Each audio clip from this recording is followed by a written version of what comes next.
Welcome to our episode of the Global Investors Podcast. I'm your host, Charles Carillo. Today we have Morgan Keim. He has been over 10 years of experience as a real estate investor, capital raiser, and flipper. Morgan began his journey by investing in syndicating multifamily value-add projects while advancing his career, which was in high-growth food tech startups, where he helped raise over $500 million in venture capital. After spotting the potential in real estate, he launched a 75-unit affordable housing fund in the Midwest. He utilized creative financing techniques to acquire over 20 properties through subject to and wrap deals in the Sun Belt. And he's invested in over 50 limited partner passive investment deals, which have given him invaluable insights for investors. So, Morgan, thank you so much for coming on the show today. Hey, great to be here, Charles. So you have a very interesting story about how you were flying across the country. You're based in Southern California now, and you're flying back up to New England for a food startup years back. But maybe give us a little background on yourself, both personally and professionally, prior to getting involved in investing in real estate yourself, and then also working with passive investors and launching a fund. Sure, absolutely. So my background, I wasn't originally in the real estate space. I grew up on the East Coast and actually pursued a career in marketing and found my way towards high growth startups, particularly those kind of doing between biotech and food tech and sort of innovating the food system. So nothing to do with real estate. But that led me from Connecticut out to California, where I spent, the better part of more than a decade helping to build and start high growth, seed to Series B type companies that were making innovation, right? And it was an interesting time in life. Is a very, very high stress, high stakes type of, perform, sink or swim type of thing. I mean, you're talking about venture-backed startups, right? And you're part of a portfolio strategy of venture capitalists. 1 in 10 of these things is going to make them any money, and they kind of write the other 9 of them off. That's part of their portfolio bet. And so that works when you have the numbers that they have. But when you're somebody living inside and working inside, breathing inside that sort of environment, you almost have to think, what happens if this doesn't make it? What happens if I need a bridge or something like that? And so coincidentally, when I started that career path, I always knew that I wanted this sort of other side of a barbell strategy. I had the high growth, high risk, high potential reward startups, but I needed something more tried and true, more stable. And so back in 2014, actually, the house that I was renting in Santa Monica was sold by an investor group. There were syndicators in the LA area. And I was like living and writing rent checks. Okay, now I'm writing checks to a different group. But I found out in this little, I think it was a 3 or 4-plex complex, small little housing area, they made like $1 million on the deal. And I remember thinking to myself, like, who are these guys? Like, what is this? Why was I not in that conversation, And I actually pursued them. I'm like, trying to get coffee with the principals and like trying to figure out what this is all about. That led to a relationship where essentially I was making decent money in my startup, and I would take whatever I had at the time, and sometimes I'd combine it with a buddy or two to sort of afford the bare minimum LP check into these guys' deals, which at the time were LA value add multifamily syndications in sort of growing parts of town, not the ultra luxury stuff, but, gentrifying, turning neighborhoods, that kind of thing. And this is a time when LA was investable, mind you. It's gotten very different since about 2020, but we had growth trends. We had all sorts of things going on. And so I found myself doing this over and over, where we were silently just kind of collecting mailbox money and quietly doubling our money every 3 or 4 years on these syndications. They performed incredibly well. Whereas I found that with my startup career, I reached milestones of success. We'd raise a huge, Series A or Series B round. I mean, some of them to the tune of multiple hundreds of millions of dollars. And all of a sudden you have a wave of expectation. The goalpost is moved so far down the road, you can't even see it. And I found myself on planes. I found myself away from my family. I found myself essentially living a different life. And so it sort of led me to a road where I caught myself one day, doing my usual commute to Boston from Southern California. I mean, that's like a 6-hour flight, right? And you're going to get in, you got to get in for the Monday meetings. So that means it's a Sunday flight. You're at the 1:41 p.m. JetBlue. You're going to get out like 9:45. You're probably going to eat Burger King when you get there, right? There's nothing open in Boston at night but the Irish pubs and the fast food stuff. And, I just found myself like taking off. And I remember all my friends were at the beach. My fiance was out there, like all these things. I was looking down at like the most beautiful day. And I just realized I think I'm living my dad's life. Like this is not me. This is this delay gratification indefinitely. And while I was, well protected growing up, I felt that it ultimately was like a different sort of attitude than saying that I want to live life on my own terms. And that was a really painful moment for me, where I realized that I had to look at everything that had created my success up to that point and realize that it wasn't going to help me live the life that I wanted to live, that I actually needed to look at things that were working behind the scenes, and particularly those things that I was doing in real estate to help me live with intentionality and more financial freedom and live the life that I wanted. Yeah, no, that's quite the story. I mean, that's quite the travel commute. Yeah, 6 hours and 3 time zones to every week. I mean, that's crazy. I've invested passively into startup and startup funds, angel funds, and stuff like that. And I didn't really understand it at first, and then little by little, as I understand more and more of it, it's pretty crazy. If no one's ever done it, it's not like real estate where we try to make like a double-digit return, right? A teens return. It is something where every deal has to be able to cover all the losers and make money. It's like every deal is like it's like just putting it on, keeps on putting it on 31 or something on roulette. And you're like, okay, we're going to hit it. There's no like, we're going to put, we're going to make 50% here and there. It's like everything has to go like, you have to go full in because of the amount of risk and losses you're going to have. And like you said, 90% of the deals, you know what I mean? That's so true, Charles. And furthermore, when you're in the startup environment, you're incentivized for taking outsized risk because, frankly, you could see an opportunity to make a double or a single, and you're almost not encouraged to do it. You have to swing for the fence every time, Babe Ruth style. Otherwise, you're striking out. Whereas, like in real estate, go add laundry room, make incremental income. Make a unit turn that brings another $100 per unit, and the way that the valuation is going to be multiplied on that investment with the leverage quotient that you have, it makes so much sense without taking on this exorbitant amount of risk. So in a way, that kind of attracted me to like a big career shift where 5 years ago I decided, you know what? I've done this as an LP several times over. I've done well. People have seen me do well. They're actually coming with me into certain deals. And ultimately, I think I'm going to take a crack at doing this myself. I've learned a lot from these operators. I've leaned in. And that route, by the way, for anybody listening, is looking at, doing something in real estate. If you have the funds, if you can, be an LP that's active. It's just a great way to learn. Go find a sponsor or two that you trust that are willing to share notes with you. Oh my goodness, you can pick up an education in this without taking on a ridiculous amount of risk if you don't yet know what you're doing. And so I can't stress enough how much that helped me with my own educational journey here. Yeah, make sure you fill out that GP first before you do that, because a lot of them, especially the larger ones, are not that interested. Even getting on calls, you know what I mean, with a lot of smaller LPs, if that's where you're coming in at. But they're less likely, even more, to be telling you everything that's going through it and explain more of the process, which I was on my first deal when I LP invested years ago. And then I've had some LPs since then that have been like that, you know what I mean, where they have some that don't have anything to do with it. You know what I mean? You'll never hear from them ever. And then you have some that once in a while, or if something's off by one day or something like this, or they get a report and they have questions about it. But you'll get some that are very active in it because they want to learn. And it's you just have to make sure that the GP is actually someone that's going, you'll probably kind of understand from when you're speaking to them initially, how much time they're spending with you.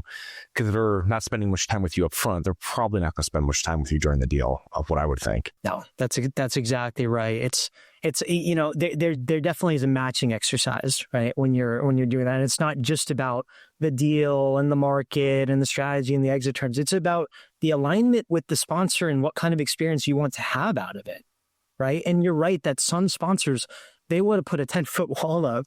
Others kind of invite you into the house and say, here's a cup of coffee and let me explain to you what you're doing. That's a very important part for, let's say an investor that wants to be actively involved, to maybe not go with a sponsor that's not going to share information with them. Right. And vice versa. Yeah.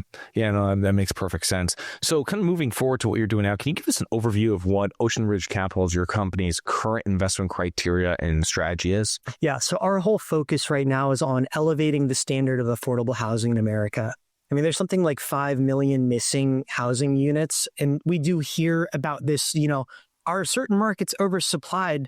Certainly, but a lot of that's on the Class A and sometimes on the Class B side of things. It's very, very rarely on workforce housing, Section 8 housing, that kind of thing. There's almost a perennial national backlog in a bunch of different markets for Section 8 properties and LIHTC things. So what we focus on is really buying things that are, I would say, at a fraction of replacement cost, looking at bringing them to a standard that's, it's not luxury, but it's functional. It's safe. It's a good community to live in. And ultimately, we found the sweet spot of doing this in markets that are, I would say, pre-institutional.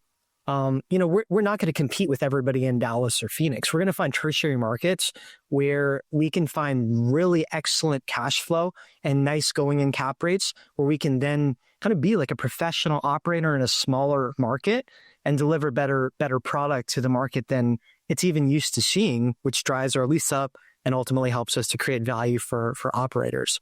That's one side of our model. The other side is that there are certain markets where we don't have a competitive edge today, and we actually will act as a capital partner, again, on the affordable housing side, but really backing who we believe are best-in-class operators that are executing similar strategies. And that all banks on the diligence criteria and the work that I've done, as an LP in 50-plus deals, but also as an active operator in certain markets where, I think we just know kind of how to look at things in a way that protects investors, protects the downside, and then ultimately stacks the bets as possible for good upside returns. Yeah, I think that's a great way of doing it. And I think you'll have operators that kind of get scared of using that strategy but it's also the most truthful. So like we buy in Florida, we buy right now in DFW, and then also Atlanta. But when those two other markets outside of Florida, we don't have a lead role in, right? So it's something where in that scenario, there's no hiding that fact. You know what I mean? So it's one of those things where I'm just not going to have boots on the ground living in Southeast Florida for someone that's in DFW. I just won't, you know what I mean? Versus someone that has it there that I'm working with. So I find that great that you're doing that instead of you just trying to like, I'll have someone that focuses on this, learn a whole new market, and then like build a whole new team over there. And it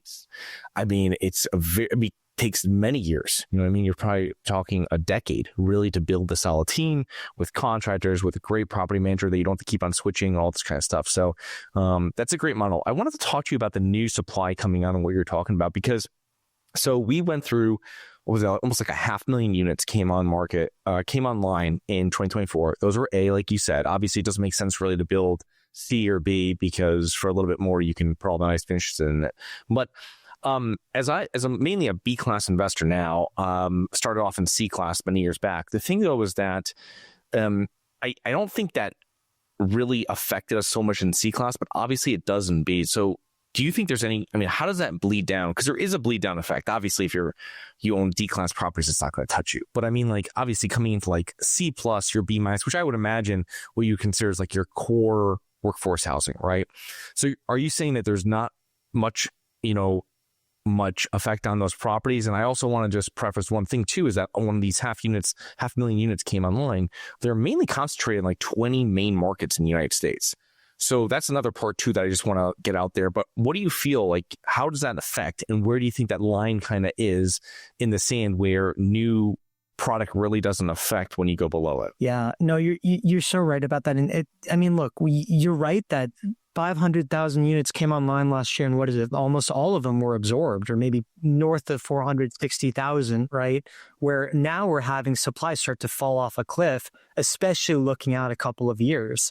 I think the nearest term you'll see, let's say that Class A product goes to market, you'll see a little bit of pull from the Class B tenants that are getting a couple months of free rent or some aggressive concession if it's a really overbuilt market at that current moment that might pull them out of that category, but it's not enormous, right? And then I think that might incentivize certain people in the Class C group to go to Class B, but I haven't seen that it's really substantial in my experience based on the assets that we target. Again, a lot of ours are Class C, and I tend to look at stuff that's like 25% of the median rent. It almost cannot get any less expensive. Even if they're giving 2 months free at a $900 a month apartment, well, ours are $650, and frankly, like, people will see right through that, or maybe they won't income qualify, and it'll help to kind of insulate some of the tenant volatility that maybe you'd otherwise see from an oversupplied market. Now, another point though that you brought up around like locationally, this is going to be different a little bit wherever you go. But that layer of affordability, I just don't think it's getting any cheaper. I don't think it's ever getting any cheaper. And so you have these plays in value-add apartments that are on the the lower end, especially in markets that are not war zones, but maybe they're a little rougher, but they're not, it's not Brickell, And then you also have plays in stuff like mobile home parks where inherently the value of what you're buying, a mobile home park could go for $40,000 to $50,000 a lot, whereas a single family home could go for $300,000 in the same market. And you just have such a divide of affordability that more and more people need today, that it can really insulate and downside protect those kind of investments. Interesting. So when you're building your own portfolio, working through investors or buying stuff just yourself, maybe with a couple JV investors, how have you really sourced a lot of your deals? Is it through brokers? Do you go directly to seller? So a lot of our deals come from off-market or industry relationships. When we built our Cleveland, Ohio Affordable Housing Fund, that was in 2020 and 2021. Everybody's chasing growth in Austin and Boise, right? It's like a funny time. Money's being printed and YOLO stocks, whatever. We were going for like the ultimate value. And a lot of it came from wholesalers and kind of off-market reps. We bought some things right off the market, though, just because there wasn't competition the way there is today for those kind of assets. And what's really interesting is that pendulum has swung now, where they actually haven't really built in a lot of those markets, Cleveland and Rochester and Buffalo and whatever. Whereas now, everything's juiced on the market and it's almost hard to find a deal. 5 years ago, you could find them, right? We were buying, 12 to 15 cap pro forma deals out there. Whereas now, you're kind of lucky to find a 10. So it's a big spread.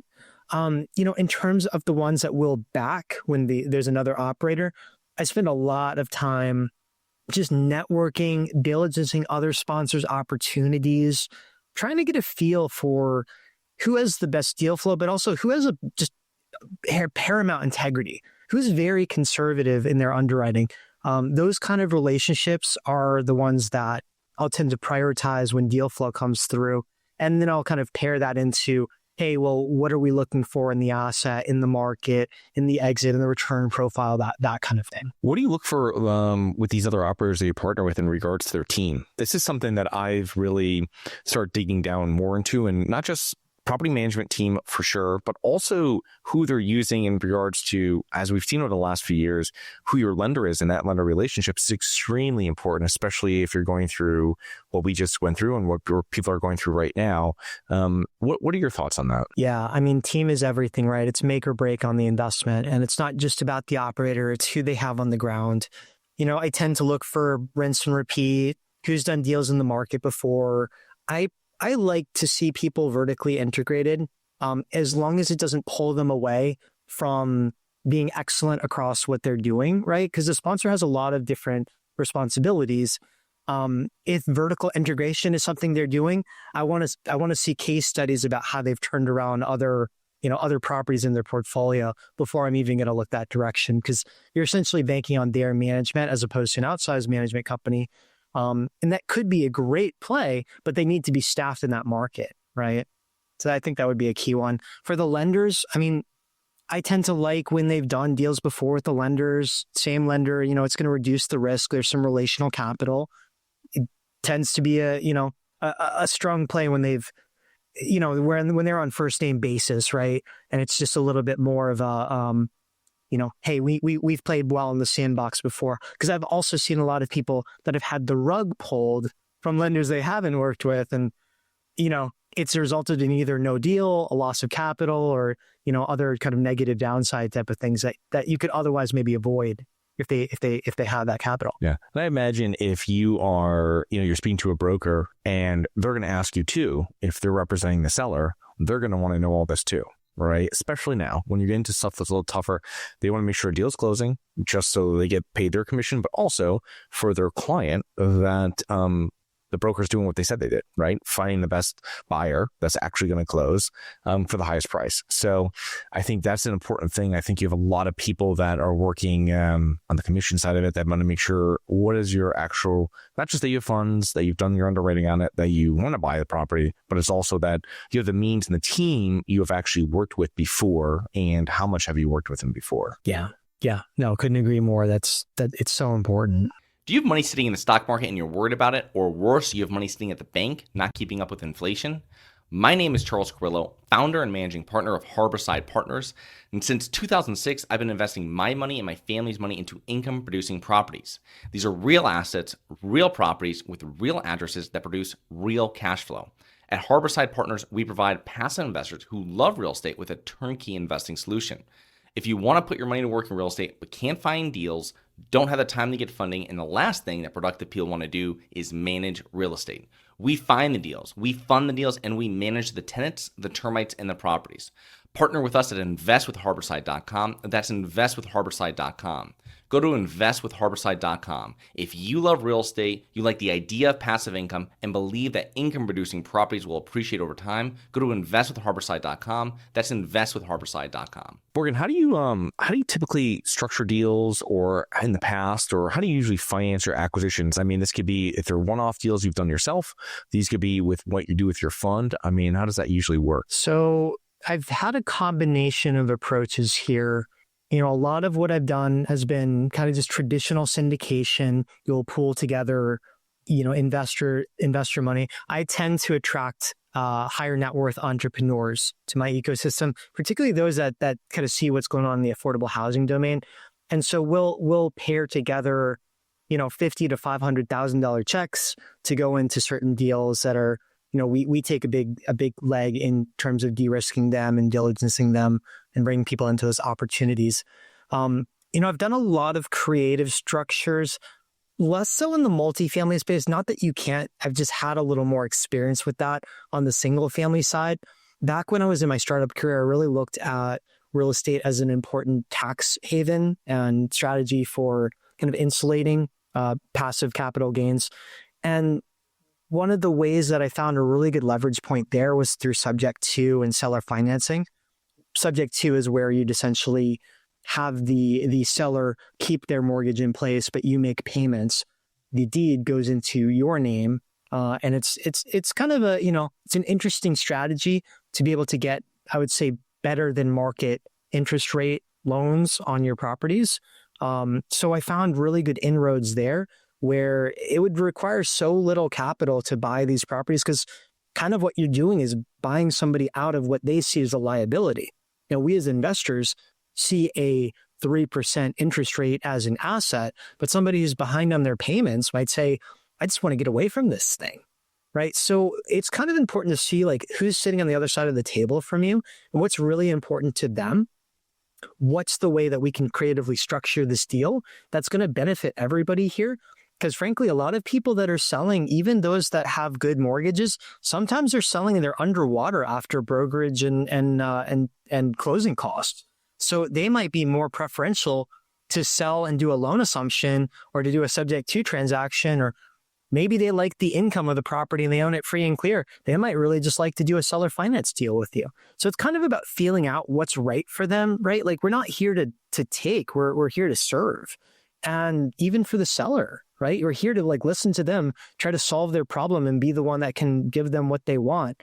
It's not just give me the highest price. I mean, I can't tell you how many deals. I have not been the highest bidder, but we've been given the deal because certainty of close, creativity of how we structure it, or some other aspect of how we deliver value in the situation. Yeah, that's interesting. I was speaking to someone earlier today, an investor, and he was telling me that he's gotten more deals when they don't talk about numbers, when they're just talking about and structuring it for the seller. And you're like, makes perfect sense. Not what you would think if you just came into it. But when you think about it and you think through it and you go, that makes sense. You know what I mean? Helping out people. What do you need? Like you said, if you're going to be if I'm going to lose money on this, I might as well figure out another way. If I have to move out of town right away for a job or whatever it is, I don't want to sell it. Maybe this is the best way of doing it. And then maybe you'll refinance me out in a few years or you'll sell it, whatever it might be. But I don't have to worry about harming my credit or losing money. Yep. No, couldn't agree more. It's just about, it's a listening game as much as anything else. And trying almost not to be the one that's talking sometimes can be the best way to score a great deal. So we talked earlier, and I kind of glossed over it quickly, but 50 different LP deals, over 50 LP deals. I mean, what are some of the main takeaways you have from investing in that many deals? And like I was talking about before, I don't think I've had anybody on the show that's told me that they've invested in that many limited partner passive deals. So kind of enlighten us about, what you learned from that and then kind of what you used with what you're doing now. Yeah, no, absolutely. I mean, look, from investing in that many deals, I think it boils down to a few key principles. Number one is like you cannot fix overpaying for a deal. I mean, look, there's like this misconception, right? When people say in our real estate world, never lost $1 of capital, right? You hear that one often. Does that mean though that they had to wait 10 or 15 years to sell the property, right? Where that capital could have actually been cycled out? A lot of times I think you see this on poor buys though, where people say, well, I kind of bought way at the peak. I got to wait till the peak of the next cycle or close to it to get out of this deal. So frankly, like I just bake that in from day one. I'm looking at replacement costs. I'm trying to think, at a bare minimum, I want to be, under 20, 30% of replacement costs. I've seen stuff that is 20 to 25% of replacement cost. So if your asset would cost like, let's say $5 million to build, maybe you can buy it for 1 or 2. Like those are fantastic buys as long as there's market demand where you're going. Because at the end of the day, like you have new building that's going to be constricted to that replacement cost, whereas you got in for a fraction. And if you can manage a rehab well and turn that thing into, a good standard property, there's a lot of insulation and protection there. I think also market matters a lot. I mean, you don't want to plant a seed in the middle of the desert, right? And it's like it's just about where do you actually see trends, both supply and demand. We spend a lot of time looking at kind of mixed between population growth, job growth, demographic, landlord friendliness relative to the built environment, what's coming online, who is investing. I mean, just pairing that all together. And again, for us and for our investors, they love this like pre-institutional size, right? I don't want to compete with BlackRock or whatever. I want to be the big dog in a smaller market. And so that really helps us out here. I've got a few more I can go on, but I don't know if you want to address any of those ones first. Yeah, no, that's great. No, go on with the rest of what you've learned. Yeah. Look, operator is key. I mean, we know that, right? But you're very much betting on the jockey. If the team can't execute the plan, it's almost like what are you doing, right? So experience is key. Decision making under stress. Try to like vet that out in those conversations, and I think also transparency is key. At the end of the day, like we're all adults here, right? And if your investment's not doing so well, it's important to share that. So there's a certain way to kind of bring that message, but I've seen sponsors where deals haven't gone so well, and they don't, right? And that doesn't bode well for building relational capital. I think structuring for the downside is another key one. Just making sure that there's a good insulation around like how ultimately you're protected. I like fixed rate, longer term duration loans. I mean, even when we bought our Cleveland portfolio, we put a blanket loan across the entire portfolio in 2022, 30 years fixed rate. And it's not the standard, right? Most real estate investors would do 5 or 10, year duration. And that's okay too in certain times. But if there's uncertainty around the rate environment, or if things are at historic lows and that kind of thing, it's just prudent sometimes to think, well, let's go against the grain here and actually look at this as like a little bit of a protectionist type of thing. So I would say those are really key. And then lastly is like, how are you going to exit the thing? A lot of us can get into the trap of thinking, hey, it's a great asset. We'll figure it out down the line. And sure, you're in a growing market. There's, that kind of thing is going on. But I really like to look for multiple exit strategies. I think that can insulate and protect the value of an investment when you think about, hey, we could sell this, but this makes a lot of sense as a long-term hold. It also can cash flow. We also have these options to bring more cash flow in. Maybe we didn't capitalize them immediately, but you have like these windows. And this is what makes real estate investing so much more controllable, I think, than the stock market. You don't have those kind of levers in stocks. Apple stock goes down 10%. I can't call Tim Cook and tell him to start selling an Apple car or whatever. Like, whereas like your real estate, has a challenge or has an issue, you can find a way to pivot and create value around that experience. So I think thinking about the exit from the get-go and the options and the routes, it's like a really kind of underrated strategy that you should have from the get-go going into any deal, whether you're managing one yourself or whether you're an LP, passive investor. No, thank you. That's a lot of great information. And one thing you mentioned earlier in there is about buying under replacement value. And, you talk about deep discounts there. When you're buying properties, because it's just one thing that when I hear that, I think of a couple different things. First of all, possibly a lot of deferred maintenance. And secondly, you're going in and either heavy value adds because you might have a lot of not just your cosmetics where we're getting rents up, but also a lot of mechanicals, bones of the property that you're putting money into. So can you explain a little bit about a typical deal for yourself as a GP? When you're looking at a deal, you find it, if you're getting those discounts, how does that usually work? What are the condition of the properties usually? And, what are the vintages? I imagine if they're older, they're going to be, you're going to put a lot more aside in those reserves for some of those mechanicals and whatnot. Yeah, you're totally right. And so the kind of value add stuff we'll look at, I would put it at the moderately high, not destroyed. We very rarely will buy a vacant building. There's just too many unknowns, and it's a level of risk that I don't want to play around with. What I tend to like is something that is between 50 to 80% occupied. So there's a pretty good amount of occupancy issue. It's probably distressed when we buy it. But it's not destroyed, mind you. This is something that is a functioning community. We'll go in and we'll do unit level rehabs, exterior rehabs, let them take the whole thing and turn it around. And depending on the market, in Cleveland, we did a lot of Section 8 because we found that the Section 8 offices there were paying between 30 to 50% above market rates. It made a lot of sense to elevate the standard to that level. Whereas like we have an 86 unit deal in Lubbock, Texas now that we closed in January that is going to be almost entirely market. But we just bought it at such a great basis where we can go in and put, let's say, $8,000 to $10,000 per unit to elevate the standard of these units so that they have new floors, new cabinets, new appliances, the feeling of new, the feeling of safety. You have just the basic attainable level of, I would say, borderline luxury for a tenant base that's not used to any of that. Now, think about what that's like then when you're scrolling on, you're looking for stuff in your price range, you look at all these crappy apartments, and then you find the one that's got the new appliances and the really beautiful paint, and it just looks nice and safe and good.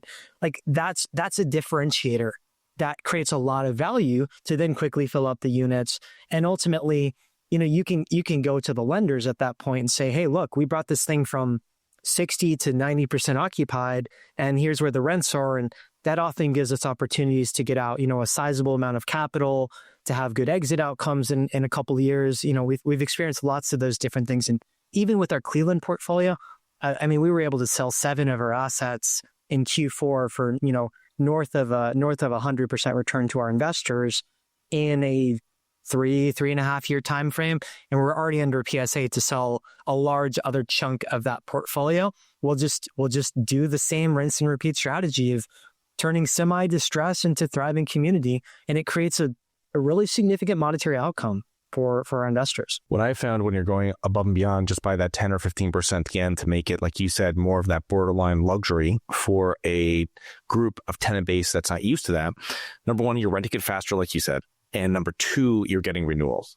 So that 10 to 15% comes right back to you. Maybe not, you can't pencil it right out, but you can know for yourself 2-3 years on the road, you might still have the same tenants. And that's where all that money you're saving on not having to make ready and vacancy and the $5,000 we have to put down and lose forever you switch. I mean, that's just one of those things that it's coming right back to you. It's just, it's a little harder to figure it out up front because, in the beginning, you're like, oh, it's going to take maybe another year to get our money back or another few months, whatever it might be. Yeah, no, absolutely. And also, again, all the more reason to work with a team that knows what they're doing on the ground, that can control costs to make sure that these things don't overrun, that kind of thing too. Because that's the other side is you got to still manage all of that and make sure that it's not, it's not going to blow out your budget and make it, unattainable to deliver that quality to the markets you're in. Morgan, as we're wrapping up here, just one question before I let people know how they can learn more about you. What do you say would be some of the main factors that have contributed to your success over the years? Good question. Look, I think detail orientation and really trying to protect the downside has been a really critical factor for me. It's like the Warren Buffett quote, right? Around take care of the downside, the upside takes care of itself. But I can't stress that enough.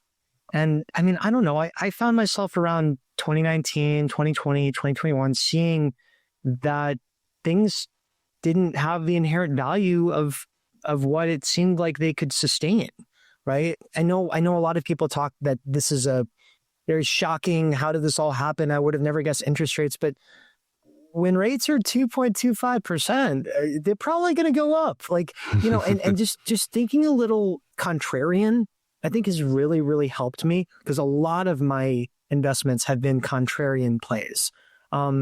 What's unique about it is I haven't really had a lot of capital losses either. You tend to see that the contrarian play goes sideways and it didn't work for this person. I don't feel like I'm taking extra risk by being a little contrarian and creative. I think I'm just looking at things a little bit more critically to make sure that I'm not following the herd into something.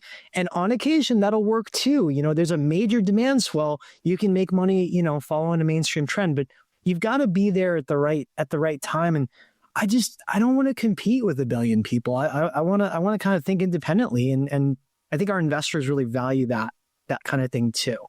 The other thing is don't chase IRR for the sake of returns. IRR could just be a juiced up spreadsheet and you have no idea what's in it, right? And I'm sure you've heard that before, and I'm sure you're really methodical with how you do that kind of thing. I see a lot of newbie investors though.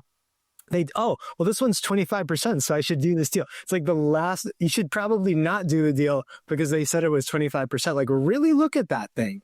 Yeah. Because you're probably taking on risk you don't realize was there. Yeah, I've heard that before.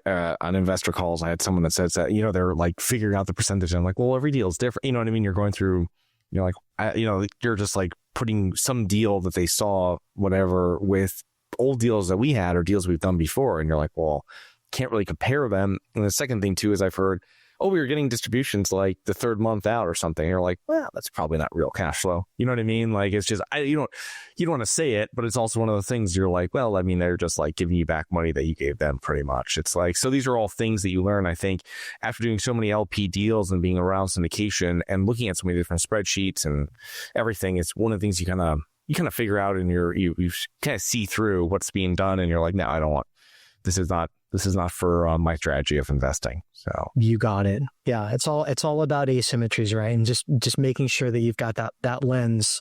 But part of it takes taking action and learning and asking questions, right? And listening to podcasts like this to really get sharp and know, where those kind of asymmetries are. So Morgan, how can our listeners learn more about you and your business? So I would say check out our website, www.oceanridgecap, that's creativecapitalist.com. Or you can follow me on Instagram at Creative Capitalist. I need to be a little more active on there, but definitely go to the website, check out what we're about, and look, happy to guide or answer any questions for anybody who might find value here and want to follow up with me. Morgan, thank you so much for coming on today. I appreciate all the time and all the insight. I'm looking forward to connecting with you here in the near future. Absolutely. Thank you, Charles. Hi guys, it's Charles from the Global Investors Podcast. I hope you enjoyed the show. If you're interested in getting involved with real estate, but you don't know where to begin, set up a free 30-minute strategy call with me at schedulecharles.com. That's schedulecharles.com. Thank you. Nothing in this episode should be considered specific, personal, or professional advice. Any investment opportunities mentioned on this podcast are limited to accredited investors. Any investments will only be made with proper disclosure, subscription documentation, and are subject to all applicable laws. Please consult an appropriate tax, legal, real estate, financial, or business professional for individualized advice. Opinions of guests are their own. Information is not guaranteed. All investment strategies have the potential for profit or loss. The host is operating on behalf of Syndications Superstars, LLC exclusively.